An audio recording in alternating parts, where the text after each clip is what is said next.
bonsoir à toutes et à tous. Ravi de vous retrouver pour le magazine de la rédaction. 1 heure ensemble pour revivre les moments qui ont marqué la semaine. On commence tout de suite avec l'actualité sécuritaire. C'est cet exercice mené par l'armée israélienne en Judée-Samarie.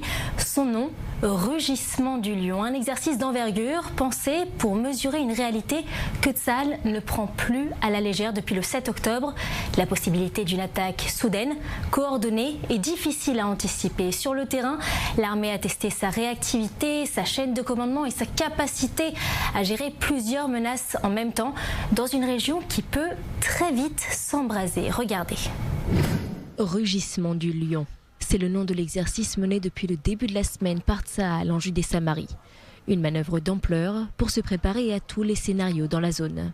Pendant 3 jours, les forces du commandement central, l'armée de l'air, les services logistiques et les unités de renseignement simulent des attaques, des infiltrations et des affrontements urbains. Un exercice mené dans le contexte de crainte quant à un second 7 octobre en Judée-Samarie ou une infiltration depuis la Jordanie. Selon les renseignements israéliens, l'Iran a intensifié ses efforts ces derniers mois pour armer des groupes terroristes en Judée-Samarie, en faisant discrètement entrer des armes sophistiquées sur le territoire. Selon l'armée, le but est clair, garantir une réponse immédiate et coordonnée en cas de crise, tout en maintenant la sécurité des civils. Mais cet exercice intervient dans un contexte particulièrement tendu. En effet, ces dernières semaines, la région a été marquée par une recrudescence d'attaques terroristes et par des violences menées par une minorité d'extrémistes juifs contre des villages palestiniens. Des incidents que le gouvernement tente de calmer mais qui attisent les tensions sur le terrain. L'armée israélienne a été déployée dans les régions de Beit Lid et Deir Sharaf suite à un signalement faisant état de dizaines de civils israéliens masqués ayant attaqué des Palestiniens et incendié des propriétés dans le secteur. Plus tard, un autre rassemblement a été signalé près de la zone industrielle de Baronne où les individus s'étaient réfugiés. L'armée a été dépêchée sur les lieux. Des civils israéliens ont attaqué des soldats qui opéraient dans la zone et ont endommagé un véhicule militaire. Alors que le cessez-le-feu est fragile à Gaza, que les tensions reprennent sur le front nord, qu'Israël se prépare à une nouvelle confrontation avec l'Iran, Tsahal tente dans le même temps d'éviter un embrasement interne.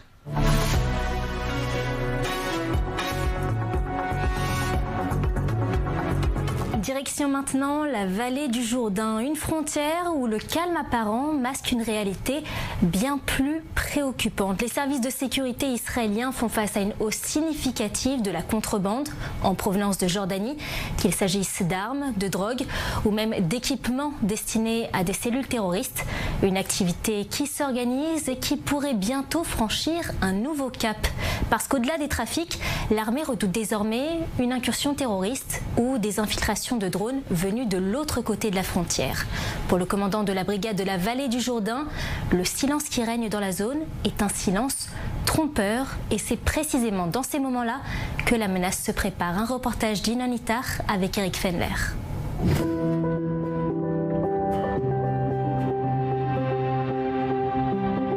עכשיו אנחנו כבר נמצאים בתא שטח של המובלעת ובין הגדר לבין הנהר. מה שנמצא ומפריד בינינו כרגע לבין מדינת ירדן זה הנהר עצמו, נהר הירדן. Le lieutenant-colonel Gilad dirige la brigade de la vallée du Jourdain, ou de la Beka. Pour la première fois, il nous permet de rentrer dans la zone des positions avancées, sur la ligne d'eau. Les fortifications et des bunkers sont là depuis la guerre de Kippour en 1973. Ils sont abandonnés depuis plus de 30 ans. Mais depuis le mois de juin dernier, du jour où l'État hébreu a attaqué l'Iran, les soldats de Tsahal réoccupent ces positions jusqu'à nouvel ordre. סוף שנות ה-90 החזיקו פה לא מעט מוצבים ולאט לאט הלכו ופחות ייאשנו אותם. למה? הגבול הוא יחסית גבול שקט, לא יתגר אותנו, אבל מכאן הגיע 7 באוקטובר ואני שואל את עצמי יום יום איך אני דואג שכאן בגזרה הזאת זה לא רק שלא יהיה 7 באוקטובר אלא שלא יהיה שום דבר שדומה לזה.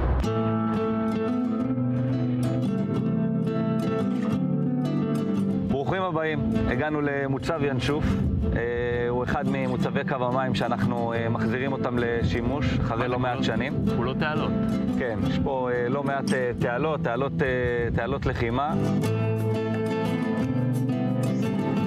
יש לך בעצם קו ראשון, קו הגנה מאוד מאוד חזק, שהוא מאפשר כאן שליטה בתצפית, באש, בכל מה שצריך. הוא מאפשר כאן גם כבר לשלוח כוחות, למנוע מאויב להיכנס בקו הזה.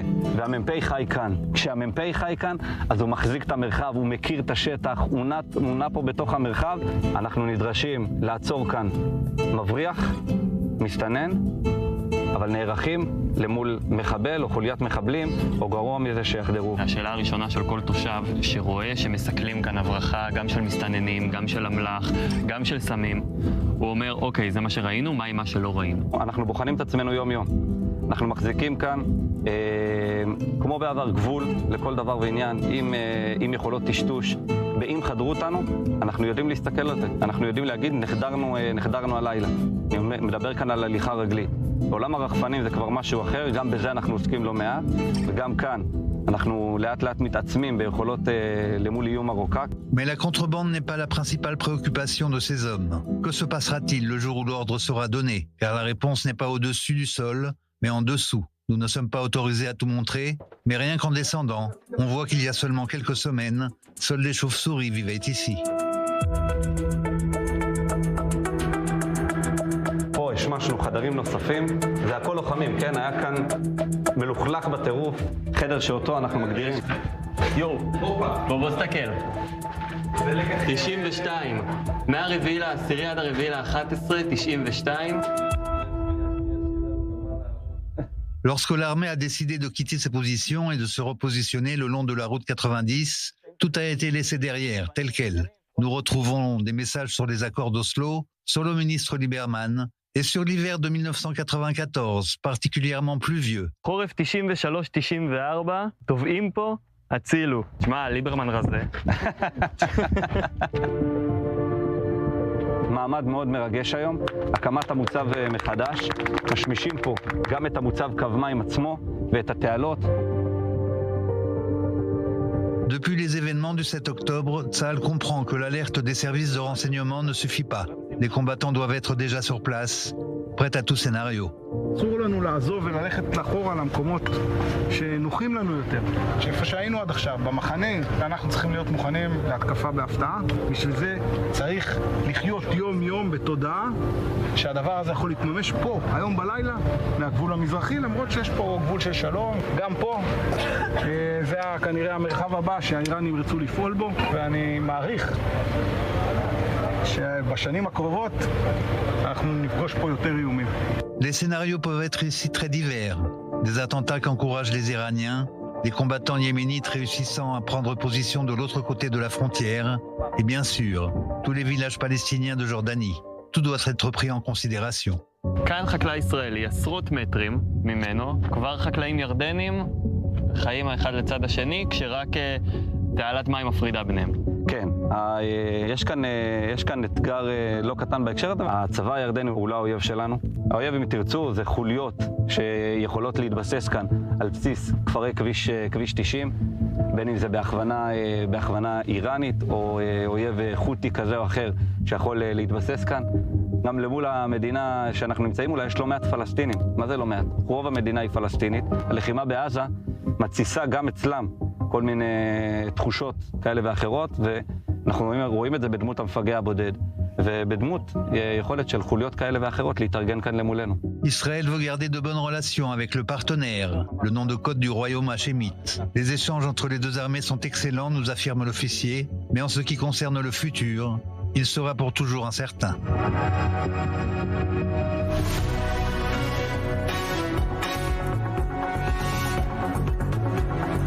Après l'actualité sécuritaire, place maintenant à un tout autre visage d'Israël. Un visage tourné vers la médecine, la formation et parfois même la reconstruction d'une perception. Grâce à l'association Save a Child's Heart, des chirurgiens cardiaques venus d'Afrique ont été formés ces dernières années à l'hôpital pour enfants Sylvan Adams au centre médical Wolfson de Holon. La plupart ne connaissaient rien d'Israël avant d'y venir. Et malgré le 7 octobre, ils ont choisi d'y rester. Aujourd'hui, ils rentrent chez eux, capables de réaliser des opérations cardiaques complexes et avec une image d'Israël profondément transformée. Un reportage signé Mathieu Winding. Youssouf a encore du mal à respirer. Il y a quelques heures, il était sous ventilateur. Venu de Zanzibar avec sa mère grâce à la fondation Save a Child's Heart, cet enfant de 2 ans avait besoin d'une importante opération du cœur qui ne pouvait pas être réalisée dans son pays. Il reprend ses esprits à l'unité de soins pédiatriques intensifs au sein de l'hôpital pour enfants Sylvan Adams à Roulon. Il a subi une importante opération il y a 2 jours. Il était très malade. Quand il est arrivé, il avait besoin d'une machine pour respirer et d'un traitement lourd car son cas était critique. Maintenant, il récupère lentement. Il était intubé il y a peu de temps. Il arrive à respirer mais a besoin d'un traitement médicamenteux.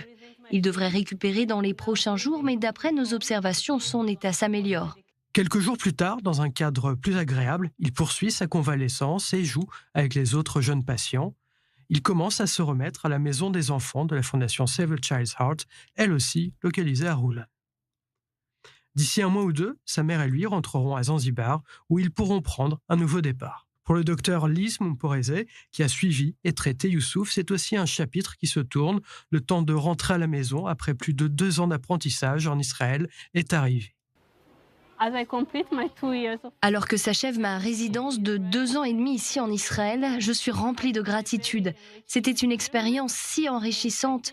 Cela m'a permis de grandir. J'ai rencontré des gens formidables.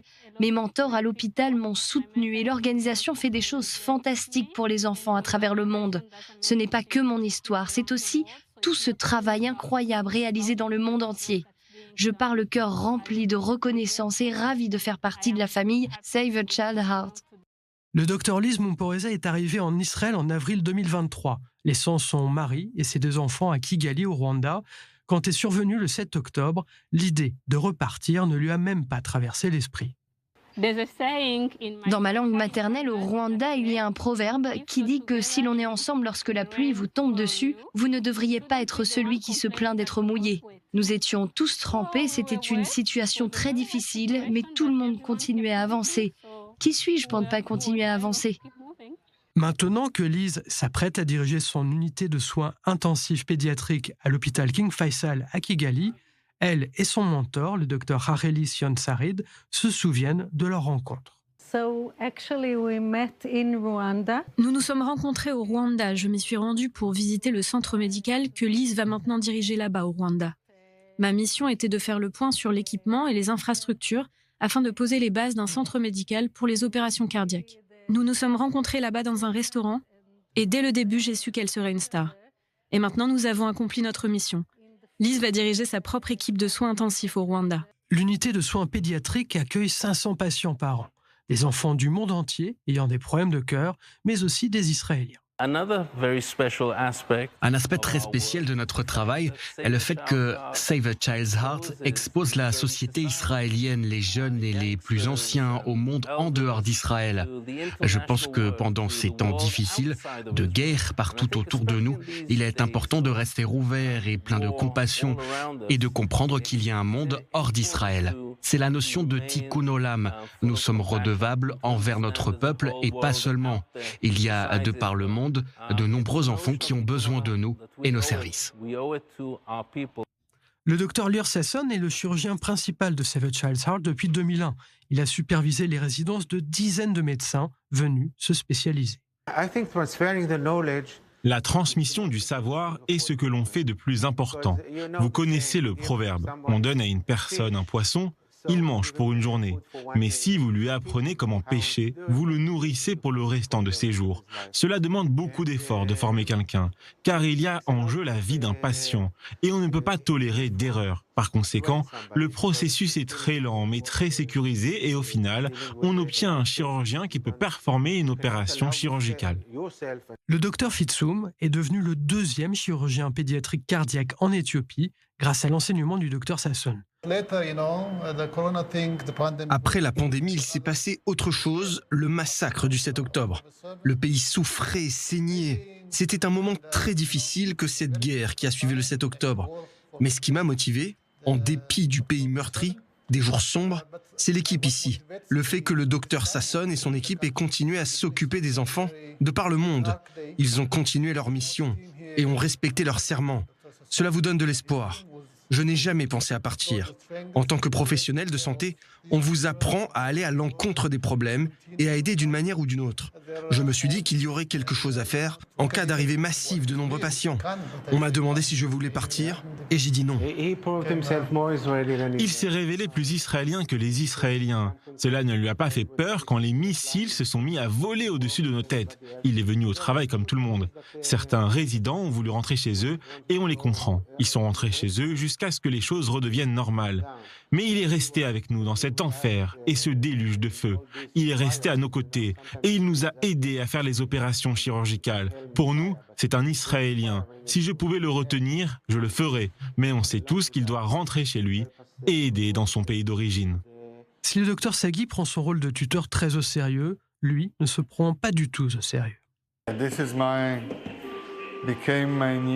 C'est mon nouvel ami. Je dis toujours que je suis comme quelqu'un qui travaille à McDonald's.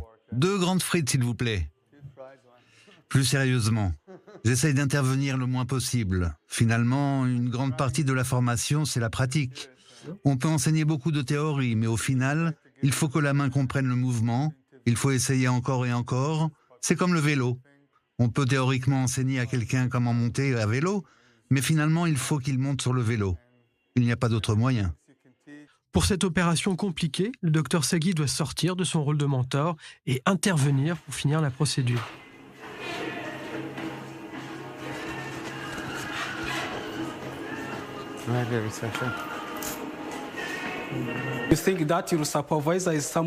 On avait l'habitude de penser que le superviseur est quelqu'un qui est très au-dessus de vous, quelqu'un avec qui ce n'est pas facile de parler ou même de l'approcher. Mais ici, l'approche est facilitée et du coup, la relation est bonne. Quand j'entends le mot superviseur et les termes au-dessus et en dessous, je ne dirais pas les choses comme ça. Mais bon, je pense que le docteur Gérard, comme beaucoup de médecins africains, vient s'entraîner avec nous. Je me vois, moi et mon équipe, comme des mentors et des conseillers qui leur permettent d'essayer d'obtenir plus d'expérience dans ce nouveau domaine de la médecine qu'est la cardiologie pédiatrique. Et surtout, on croit très fort à Save a Child's Heart. Il faut transmettre l'esprit d'équipe. Et c'est important ici. C'est vraiment ce en quoi nous croyons, ici à Save the Child Heart. L'esprit d'équipe, c'est le plus important. Ce n'est vraiment pas un one-man show. C'est l'esprit de l'organisation, qui est une grande famille mondiale. Pour sauver le cœur d'un enfant, il faut une grande équipe. Tout le monde doit travailler ensemble. C'est le cœur de notre enseignement. Depuis la création de Save a Child's Heart en 1995, plus de 150 médecins ont pu se former et retourner dans leur pays avec leur nouveau savoir, en emportant avec eux une image positive d'Israël qu'ils transmettent à leur tour. Nous avons fait une mission en Tanzanie. Il y avait un de mes élèves venu de Tanzanie et nous avons amené un autre de mes élèves, lui, venu d'Éthiopie. Ils travaillaient ensemble et moi, je supervisais et ils se parlaient ensemble en hébreu. C'était vraiment étonnant. Les enseignements de la fondation Save a Child's Heart ont aussi pour conséquence de promouvoir une coopération bilatérale médicale entre pays africains, ce qui constitue peut-être un antidote à la fuite des cerveaux en Afrique.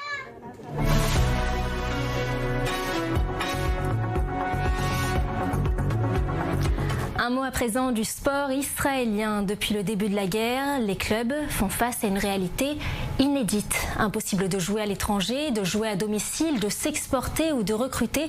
Et dans le football, cette crise est encore plus visible. Notre reporter Déborah Benayoun s'est rendue dans un stade. Elle a rencontré joueurs et entraîneurs pour comprendre comment le sport tente de tenir debout malgré tout. Regardez. Le sport a longtemps été présenté comme un refuge apolitique. Mais ces 2 dernières années, Israël, qui vivait l'une des pires guerres de son histoire, a dû faire face à des torrents de critiques allant jusqu'au boycott. Alors sur le terrain, il a fallu s'adapter. David Martan entraîne l'équipe de football de Rishon LeZion, en banlieue sud de Tel Aviv, qui évolue en 2e division.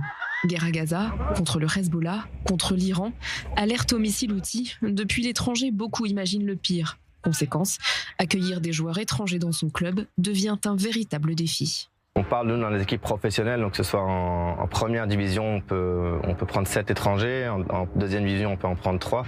Donc forcément on a des joueurs proposés d'un peu partout et en étant en contact avec pas mal d'agents de foot français ou pas mal de personnes en France, les joueurs sont vraiment ont plus envie de venir en Israël, on va dire, à cause de la situation. On entend aussi la situation de guerre et puis aussi des choses qui peuvent se dire à l'étranger qui sont pas forcément vraies par rapport à ce qui se passe vraiment ici à la réalité.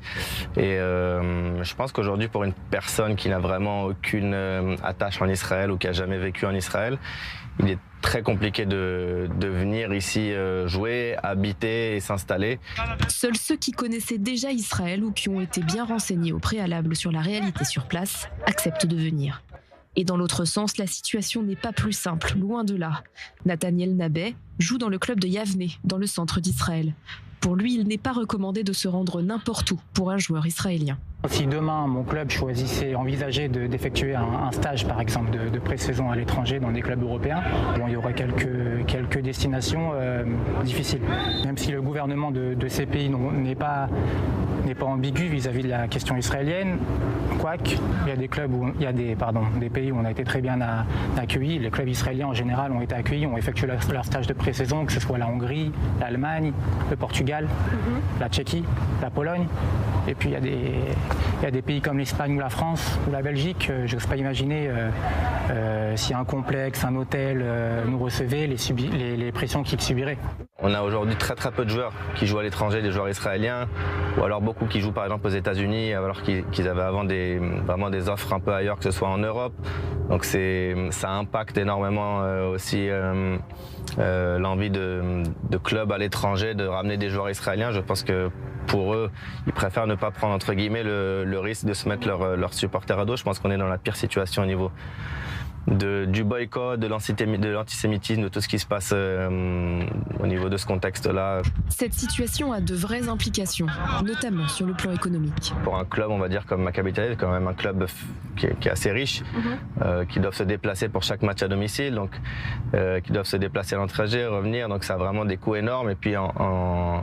Et puis en plus, ils n'ont pas les rentrées des supporters à un match à domicile. Bien sûr que ça impacte tout le football israélien, que ce soit du plus haut niveau jusqu'en dessous. Donc c'est important pour le football israélien que les matchs reviennent en Israël. Heureusement, le club de Rishon LeZion est tout de même parvenu à atteindre ses objectifs de recrutement cette saison. Alors sur les 3 joueurs que nous on a pris cette saison, on a un joueur de Côte d'Ivoire qui a joué la saison dernière en Arménie, un joueur nigérian qui joue au Portugal et puis un joueur qui jouait ici, un joueur congolais qui jouait ici à Reyné, dans un club dans le nord d'Israël en première division. Donc il connaissait déjà le contexte, qui connaissait déjà Israël, donc qui avait vraiment aucun souci de venir ici. Avec le joueur, par exemple, nigérian, on a dû vraiment discuter, lui expliquer la situation, comment ça se passait. On va dire que c'est plus compliqué d'amener des joueurs vraiment de qualité qui venaient avant. On va dire que l'offre est un peu moins riche qu'avant. J'ai pas mal d'amis en première division qui viennent d'Afrique. Par exemple, moi j'habite à Ashdod, je joue à Yavne, c'est un club très proche d'Ashdod, donc on est souvent en contact avec les joueurs d'Ashdod. Il y a beaucoup de joueurs africains qui viennent réaliser leurs rêves ici. On sait qu'ils ont subi des pressions, ils viennent juste réaliser leurs rêves, subvenir aux besoins de leur famille, ils ne sont même pas concernés comme nous, vraiment. Et il y a d'autres, mais ils ont quand même le courage de signer ici. Mais il y a d'autres joueurs, effectivement, il y a des joueurs connus, j'ai entendu parler de certains joueurs même français qui ont eu des propositions pour signer en Israël et qui ont refusé, soit par stupidité, j'ai envie de dire, par ignorance, soit par pression, tout simplement. Oche Ochovechi est le joueur d'origine nigériane recruté par le club de Rishon LeZion. Il n'était jamais venu en Israël auparavant. Malgré ses craintes, il a accepté de s'y installer en juillet dernier. Honnêtement, c'était un peu difficile de me décider à venir parce que je me disais que j'avais entendu parler de guerre, donc j'étais un peu réticent. J'avais des doutes, donc j'ai décidé de parler à un ami en Israël. Je lui ai demandé comment ça se passait. Il m'a dit que tout allait bien. J'ai parlé avec le coach et il m'a dit que tout allait bien, que la ville était bien, que c'était calme. Alors je me suis dit que j'allais essayer. Quand je suis arrivé ici, j'ai vu que tout allait bien. Je suis très content. Et malgré le cessez-le-feu à Gaza, David Martin comme Nathaniel Nabet sont formels. Cette situation risque de durer. Peut-être que je suis juste pessimiste ou négatif, mais je ne pense pas qu'il y aura d'amélioration, au contraire. Et puis le 7 octobre, la parole s'est libérée. Des gens qui étaient, même si c'est une minorité, des gens qui avaient cette rancœur antisémite n'ont plus hésité à en parler, à défouler leur haine.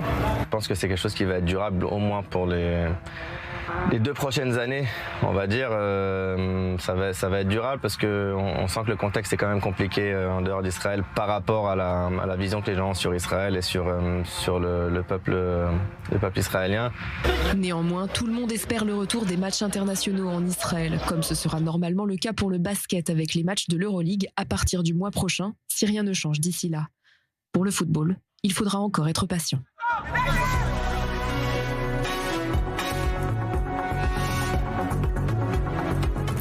On marque à présent une courte page de pause et on se retrouve dans quelques minutes pour la seconde partie de cette émission. Restez avec nous.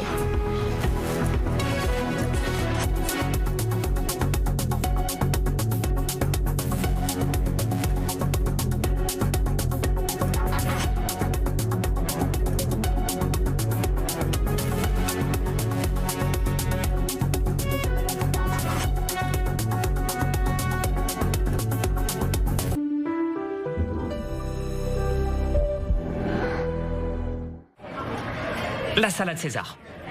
Sans salade, c'est possible. Et la sauce à part? Évidemment. Bah, je veux quelque chose de plus court. Ouais. Mais en gardant toute ma longueur. Ok. Finalement, la cuisine serait mieux sur l'autre droite. Donc à gauche. Les pros répondent toujours à l'exigence de leurs clients. Bien sûr. Alors chez SFR Pro, on s'engage à répondre à leurs exigences avec nos conseillers pros en magasin. SFR Pro, on s'engage pour vous. 2 spectacles à l'affiche, dans toute la France. Appelez-moi Golda. Danse, frappe des mains. Restez affamés. Restez fous. Golda Mabovitch Meyerson. Je suis intronisé 4e Premier ministre à la Knesset.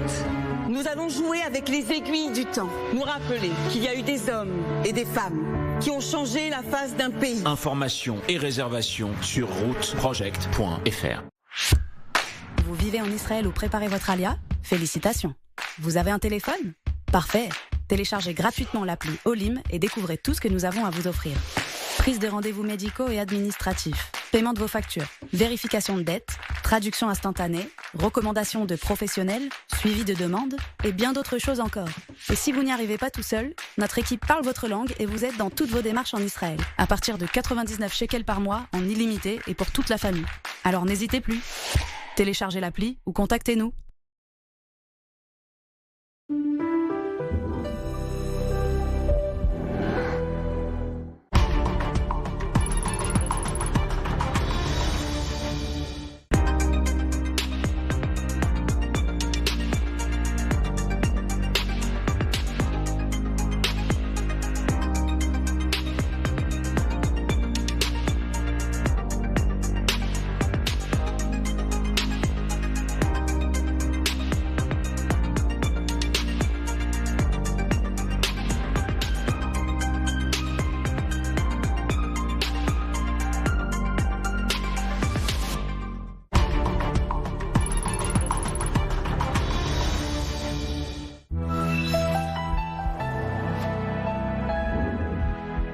Parce qu'au Moyen-Orient, chaque jour qui passe écrit l'histoire.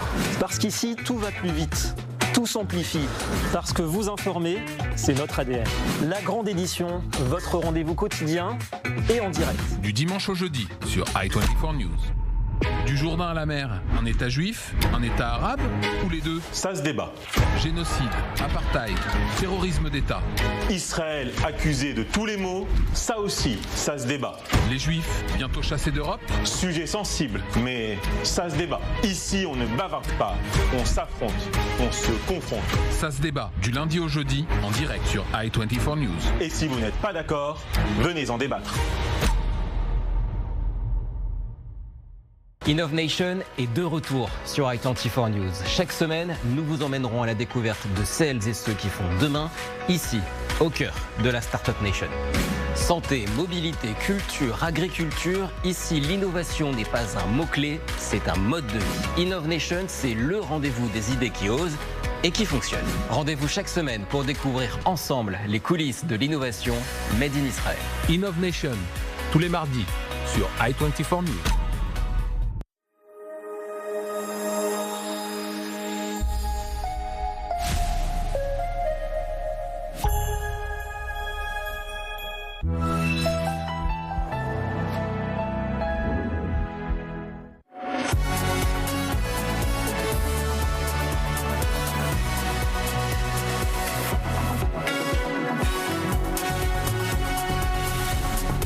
Deuxième partie de votre émission. Merci d'être resté avec nous. L'actualité de cette semaine, c'est également la commémoration d'une date qui a marqué la France. C'était il y a 10 ans, jour pour jour, les attaques du 13 novembre, une nuit où Paris a basculé.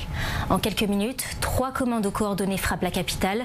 D'abord près du Stade de France, puis aux terrasses des cafés, avant le carnage du Bataclan. 130 morts, des centaines de blessés et un pays plongé dans une sidération qui résonne encore 10 ans après. Un retour en images signé Océane Nicole. Tout commence le vendredi 13 novembre 2015 à 21h16. Une première explosion retentit au Stade de France alors que 80 000 spectateurs sont rassemblés pour le match de foot France-Allemagne. Un kamikaze vient de se faire exploser devant la porte D de l'enceinte du stade. Un homme de 63 ans est tué par l'explosion. C'est la première victime de ces attentats du 13 novembre. 4 minutes plus tard, une deuxième explosion retentit au Stade de France. Un deuxième terroriste déclenche son gilet explosif au niveau de la porte H du stade. 21h25, une voiture s'arrête devant les terrasses du Carillon et du Petit Cambodge dans le 10e arrondissement. À bord du véhicule, Brahim Abdelslam, Shaki Bakrou et Abdelhamid Abaoud. Armés de Kalachnikov, ils ouvrent le feu sur les personnes attablées en criant Allahu Akbar avant de remonter dans leur voiture. 21h32, le véhicule réapparaît dans le 11e arrondissement. Les 3 terroristes tirent sur la foule attablée cette fois dans le restaurant Casa Nostra et le café Bonne Bière. Même procédé cette fois rue Charonne, 4 minutes plus tard où les terroristes visent le bar de la Belle Équipe. 21h47, le concert du groupe américain Eagle of Death Metal bat son plein au Bataclan. Devant le bâtiment, un groupe de terroristes ouvre le feu sur des personnes sur le trottoir avant d'entrer dans la salle et de tirer dans la fosse. Une fusillade d'une quinzaine de minutes au total, où plus de 250 cartouches seront tirées par les terroristes. Plusieurs personnes sont prises en otage. Il faudra attendre minuit 58 et l'intervention de la BRI et des membres du RAID pour mettre fin à l'assaut au Bataclan. Le bilan de cette soirée est lourd. 130 personnes sont tuées, 413 sont blessées. 10 ans après, les séquelles de ces attentats sont indélébiles pour chaque Français.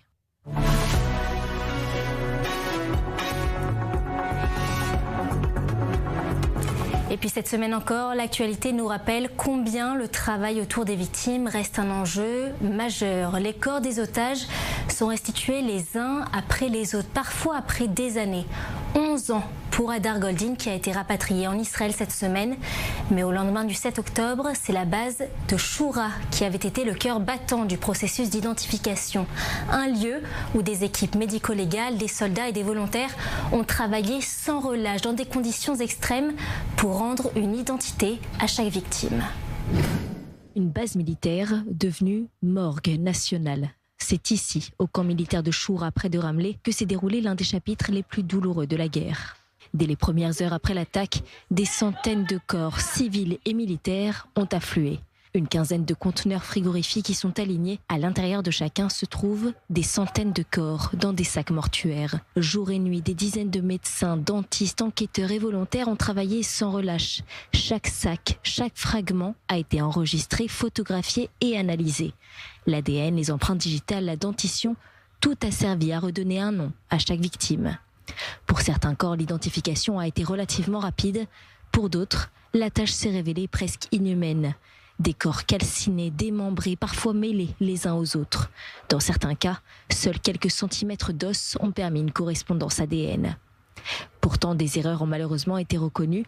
Selon les premiers rapports internes, certains examens ont été écourtés. Un manque de moyens, de temps, mais aussi d'organisation dans un contexte d'urgence absolue. Certains corps ont été enterrés avant vérification complète et leur tombe a dû être rouverte des semaines plus tard.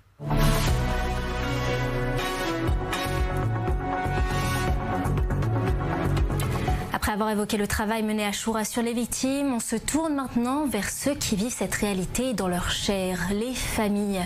Parmi elles, les parents de Tamir Nimrodi. Enlevé le 7 octobre, ce soldat était l'un des rares pour qui aucun signe de vie n'avait été donné depuis ce jour-là.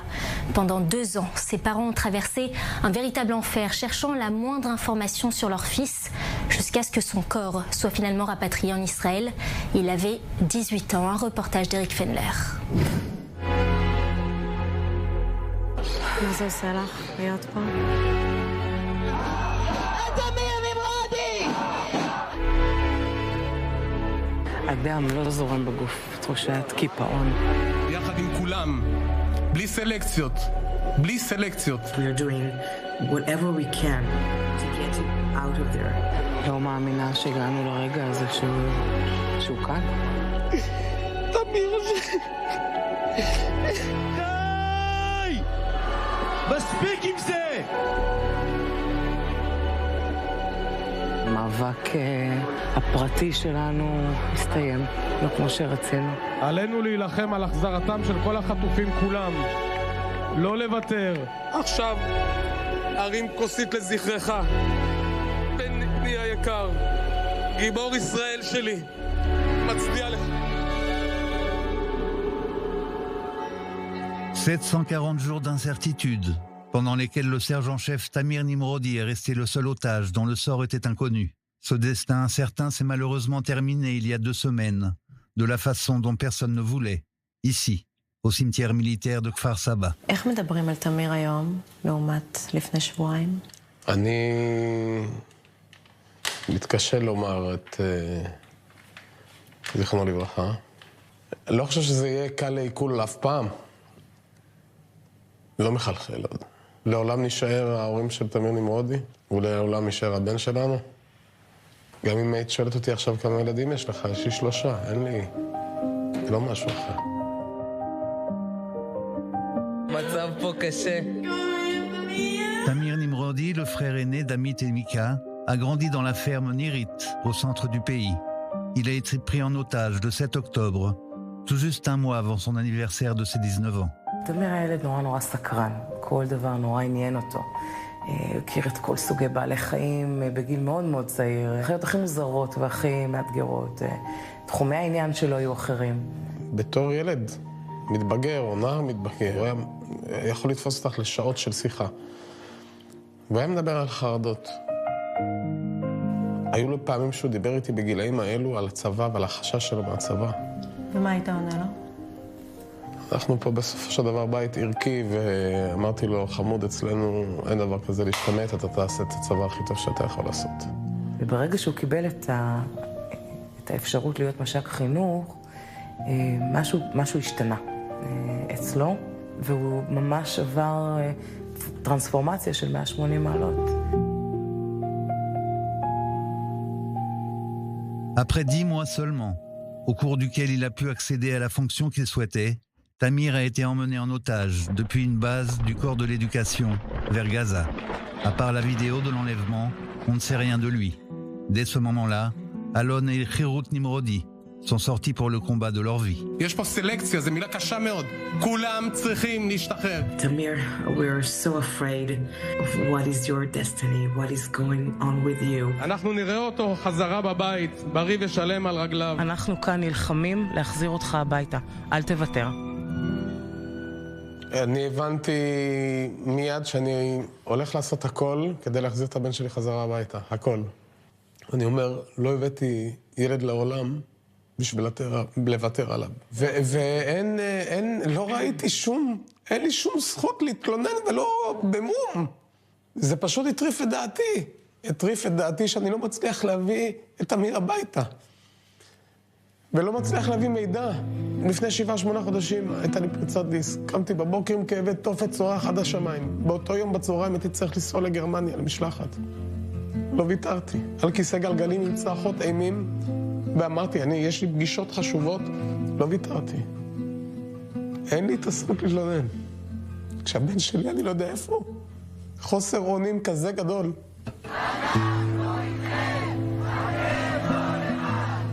מאבק שאתם עברתם בשנתיים האלה, עוד רואים בסלון. כן, אנחנו עוד לא מצליחים לגמרי לנקות את זה. יש פה עוד את התמונת שחזור שלו עם הבנות שנמצאות בינואר 24 בלעדיו. ככה עוד דברים שעוד אני מרגישה שאני צריכה לראות פה. אני עוד לא מצליחה לשחרר לגמרי. כאילו קשה לי פשוט לקחת לפח ולהגיד נגמר. Du peu que l'on sait aujourd'hui, Tamir a été détenu dans le quartier de Jabalia et y est mort le 9 octobre, 53 heures après qu'il ait été enlevé, lors d'un bombardement de l'aviation israélienne qui a touché le bâtiment où il se trouvait. אני חושבת שאנחנו היינו מצליחים אולי להתמודד קצת אחרת אם היה לנו סרטון של אחרי, שהוא טיפה בסדר. שאתה יכול להגיד, אוקיי, אני יכול עכשיו לראות את החטיפה, כי כבר יש לי מה קרה אחר כך. וברגע שאין, ומבחינתי הוא מת בתוך התופת, 53 שעות האלה זה הזעזוע הכי גדול שלנו. המבט שלו בחטיפה לא עוזב אותי. זו תמונה שאני לא מצליח להסתכל עליה. אני אקרא לזה צמא למידע מה היה איתו ב-53 שעות האלו. מצד שני אני פוחד שיקרו אותו. שיתעללו בו. אין בי נחמה, שוב בבית. לא כך קיוויתי, למרות הכל.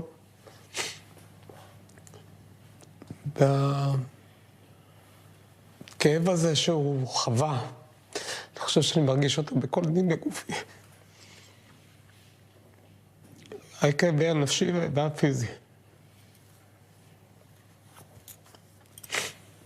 אין הורה שיכול לראות את הבן שלו מוכה ולעבוד בשקט, אני עובד בשקט ואני לא יכול לעשות כלום, אני לא יכול לעזור לילד שלי.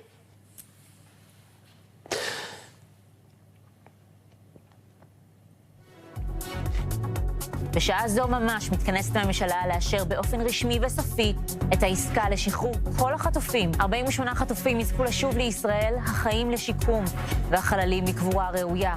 D'après les accords, 22 otages encore vivants devaient revenir à la maison, mais pour 2 d'entre eux, de gros doutes subsistaient quant à leur état.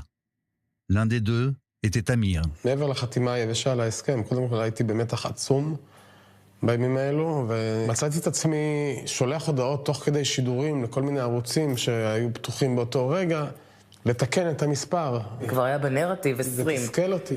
ואנחנו יודעים שיש 22. גל הירש אומר לנו, אנחנו דורשים 22 בחיים. כעסתי. אמרתי, אתם חולטים את תמיר לפני שאנחנו יודעים משהו? אתם יודעים משהו? לא. אז תתקנו. הסבירות שאני אקבל אותו חי היא כזו קלושה, אבל אמרתי שגם אם יהיה 0.1% שהוא בחיים, אני אעשה הכל. הכנתי ולא הכנתי את עצמי. בבוקר הזה, אביו של תמיר נמרודי מעדכן שגם הם קיבלו הודעה. אי אפשר להכין את עצמך. המכה היא מכה והיא כואבת. בשיחת הטלפון שבאה ב2 בלילה, אני אומרת, זה תמיר, נכון? תמיר חזר, וכאילו הוא הוחזר. אדוני, עושה שמיים וארץ, אל יתן אמות רגליך, ינום שורך. ילד יפה וטהור שלי. חייך נגדעו בשיא פריחתך. בשלבים המהממים של חייך החדשים, עם המון חברים, עם המון פעילות מרוממת נפש, ובכמה לבבות נגעת. יש פה את הארגזים שחזרו מהצבא, שעוד לא באמת עברנו עליהם, לא יכולנו. אני רוצה לשמר את זה, שזה יהיה אפילו חדר, יהיה להם פה ספה שהם יכולים לבוא, יהיו פה תמונות של תמיר. זה אפשר חדר כזה של משפחה. אבל חדר פעיל, אני לא הייתי רוצה אנדרטה. המחשב שלו שלא נגענו בו עדיין, בא לי למצוא דברים קטנים שיגידו לי, זה תמיר, הנה, הוא השאיר לי את זה כדי שאני אראה את זה, אני אמצא את זה.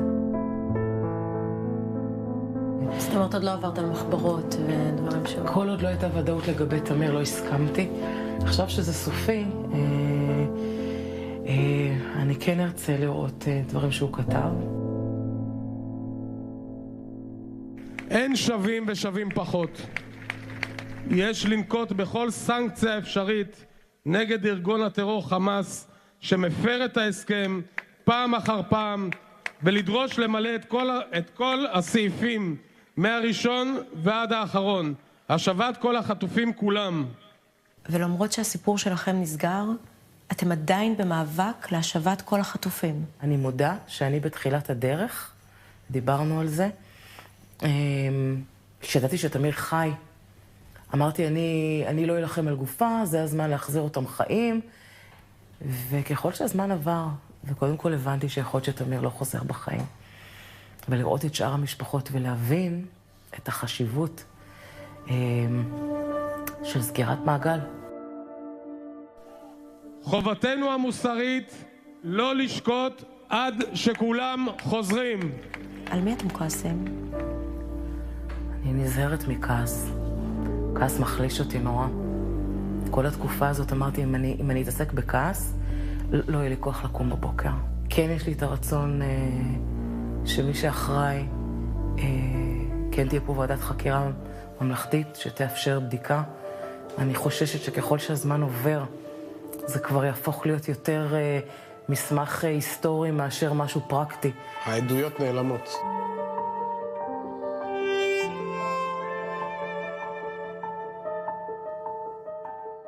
לחיים, גבר.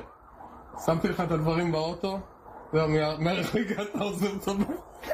למה אתם הכי מתגעגעים? בשבת בבוקר הייתי קם להכין להם ארוחת בוקר. הוא היה קם ראשון בדרך כלל, ראשון ב-10:30 בבוקר, היה טרוט עיניים, בא מאחורי, היה צועק, אבו, תביא חיבוק. עכשיו, אני הייתי תמיד במגננה, הוא ילד פיזי. היה תופס אותי מאחור, מחבק ככה ומרים אותי. וזה אני מאוד מתגעגע. מאוד מתגעגע. אני נורא מתגעגעת לאימוש המתפנק הזה, שמחבק ורק רוצה ללטף ולהיות ליד.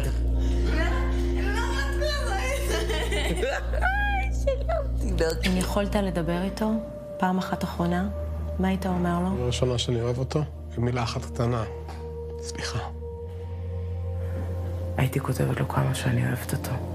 כמה שאני גאה בילד, בגבר שהוא הפך להיות. תגידו את זה לילדים שלכם, כאילו סתם באמצע היום. שהם יבינו, שהם ירגישו, שהם אהובים. שזה הדבר היחיד שמסכם את הכל. להגיד לו, אני פשוט אוהבת אותך. כמו שאתה. אתה לא צריך להשתנות, אתה לא צריך להתאמץ יותר מדי.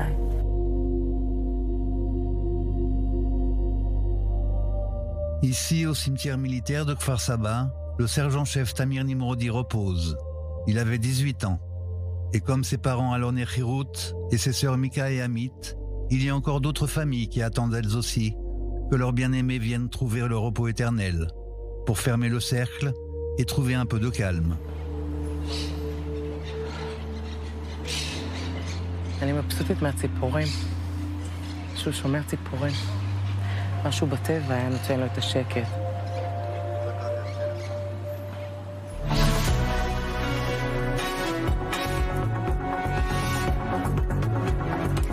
Après ce témoignage bouleversant, on ouvre maintenant une parenthèse plus légère, mais tout aussi ancrée dans le quotidien des Israéliens, avec une innovation que vous utilisez sûrement tous les jours, l'application Waze, ce GPS devenu incontournable qui permet d'éviter les embouteillages et parfois quelques amendes. Une technologie née en Israël, utilisée aujourd'hui dans le monde entier.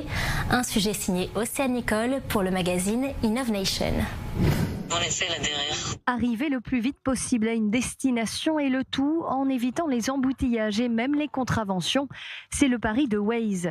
Tout commence en 2006 et Chaptai reçoit un navigateur GPS portable. Problème, l'appareil ne signale ni les bouchons ni les radars. Le jeune Israélien fraîchement diplômé en informatique s'attelle donc à améliorer son GPS. 2 ans plus tard, avec l'aide de 3 amis et une levée de fonds de 55 millions de dollars, il lance Waze, une application 100% gratuite capable de calculer des trajets en temps réel en prenant en compte les embouteillages, les accidents, les travaux, les radars et les raccourcis. Waze est alimenté par la contribution directe des conducteurs qui effectuent des signalements pour enrichir la base de données et aussi avertir les autres usagers à proximité. Résultat, plus les conducteurs participent, plus les informations de l'application sont précises. En 2013, Waze est racheté par le géant américain Google, montant de la transaction 1,15 milliard de dollars.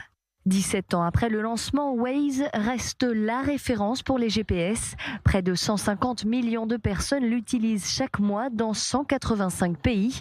Mais l'application a aussi des faiblesses. Pour éviter les embouteillages en ville, Waze peut faire aux conducteurs des détours de plusieurs kilomètres. Le trajet le plus court ne s'avère donc pas toujours être le plus rapide.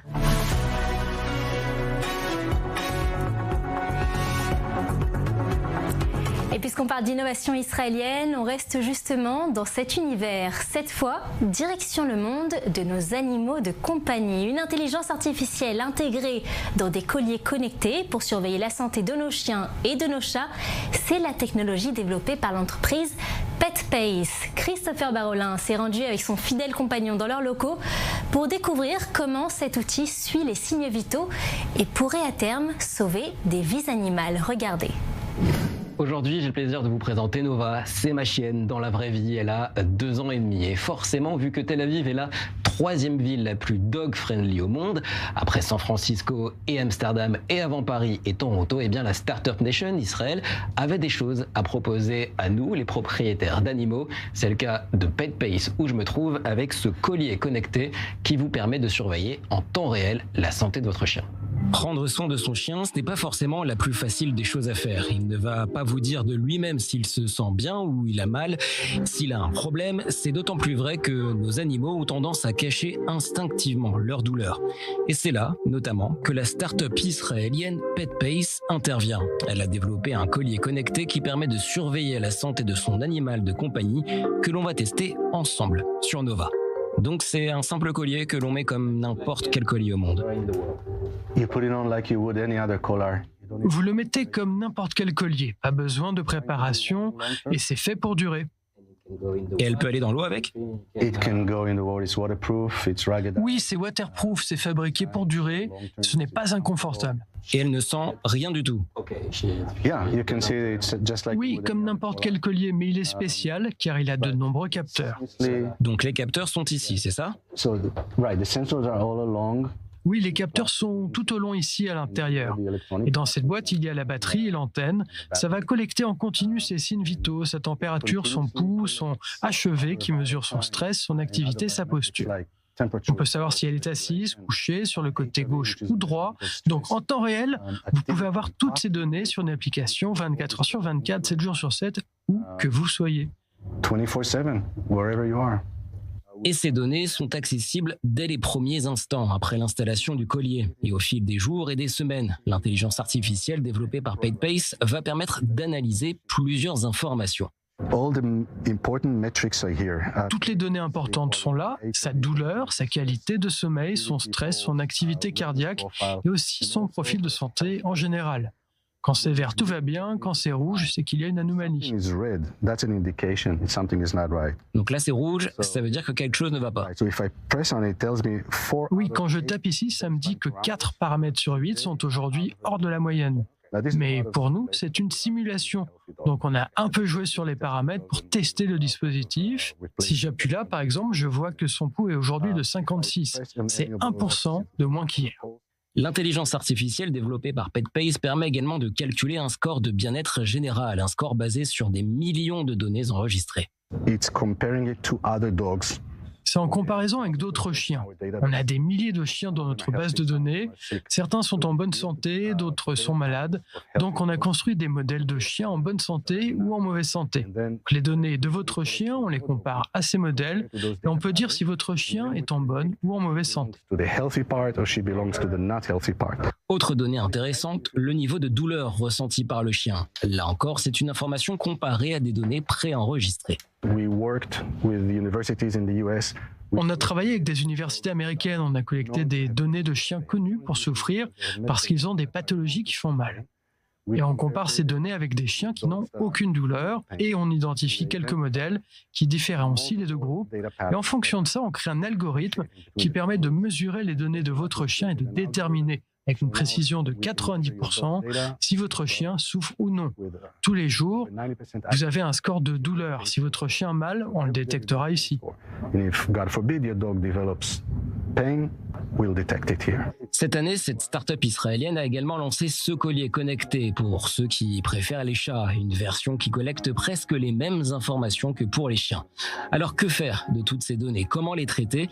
Eh bien, l'application vous permet d'abord de comparer les données quotidiennes de votre animal, s'il se sent mieux hier qu'aujourd'hui, si ses battements cardiaques sont plus rapides aujourd'hui qu'hier. Et vous pouvez également comparer ces données aux animaux du même type, du même âge que le vôtre, et en cas de problème, envoyer ces données directement à un vétérinaire. Et les propriétaires d'animaux ne sont pas les seuls à utiliser cette innovation. C'est aussi pour les vétérinaires dans les cliniques, pour surveiller les patients avant de les renvoyer à la maison ou après des traitements. Ainsi pour les chercheurs dans les entreprises ou dans les universités. Elles utilisent nos colliers pour collecter des données, les utiliser. On a des outils qui permettent aux chercheurs de travailler sur la santé et pour qu'ils puissent faire leurs études. Ce sont nos 3 types de clients principaux. Une technologie née en Israël qui séduit donc chercheurs et vétérinaires du monde entier. Avec cette innovation, la haute technologie israélienne s'invite donc jusque dans le collier de nos animaux de compagnie avec cette promesse d'un lien plus fort entre l'homme et son animal. Comprendre son chien ou son chat, c'est aussi mieux le protéger.